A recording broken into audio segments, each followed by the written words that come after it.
NVIDIA GeForce RTX 3080 Ti, 64 GB of DDR5 RAM, and a 2 TB PCIe Gen 4 NVMe SSD. The design pulls in air through the sides and exhausts it out the top, and it's not particularly loud. But that same petite form factor is what makes it difficult to upgrade. Sure, it's possible, but you have very limited room to work with, and the sides don't come off because the radiators are connected to them. Number 3. Alienware Aurora R15. The Alienware Aurora R15's biggest updates are all about cooling. Alienware parent Dell has added in a 240mm radiator, finally moving on from a 120mm cooler, which should allow for much better CPU performance. There is also more ventilation on the side, and this all made for a quieter PC to our ears.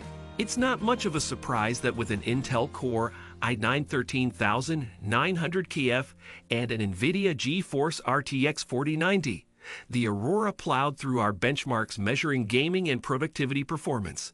On the one hand, we really like how many ports are accessible on the front of the Aurora, including 3 USB Type-A ports, a USB Type-C port, and a 3.5mm headphone jack. The downside is that Alienware is using a proprietary motherboard to achieve that, making it difficult to fully upgrade the system in the future. The GPU, RAM, and CPU are accessible on our model, and there's room for additional storage. Our review unit was maxed out, so there wouldn't be much of a reason to make many changes outside of storage anytime soon. Number 2. Maingear MG1 Silver. A lot of the gaming PCs we test are top of the line, top of budget machines. But it doesn't always have to be that way. We were impressed by the Maingear MG1 Silver, largely because it's a mid-range system that doesn't feel like you're getting much less. The chassis still feels fairly premium, though it could use some more dust filters. It has impeccable cable management, and all of the parts are name brand, giving you ample room to upgrade later on.